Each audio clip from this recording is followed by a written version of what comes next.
ప్రజానికానికి అందరికీ ముందుగా విప్లవ ధన్యవాదాలు. ఈరోజు దేశవ్యాప్తంగా పెట్రోల్ కంపెనీల దగ్గర పెట్రోల్ గాని డీజిల్ గాని దేశవ్యాప్తంగా కొరత లేదు, కావాల్సినంత ఉన్నది.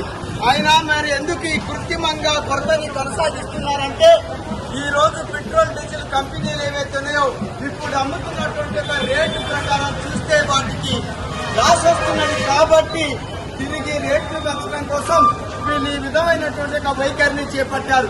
దీనికి అనుగుణంగా ఈ రోజు మతోన్మాద మోడీ ప్రభుత్వం రేట్లు పెంచడానికి కావాల్సినటువంటి ఒక కృత్రిమ కొరతని ఇది చేపట్టింది.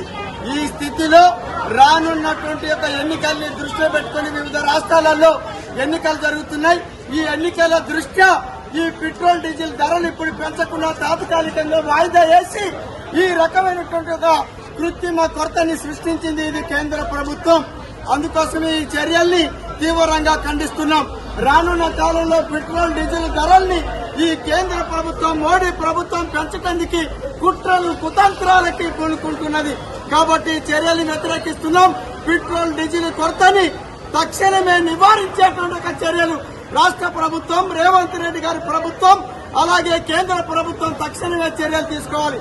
మన జిల్లా కలెక్టర్ గారు, మన జిల్లా ఎస్పీ గారు కొరత లేదనేటువంటిది ప్రకటించారు. మరి కొరత లేక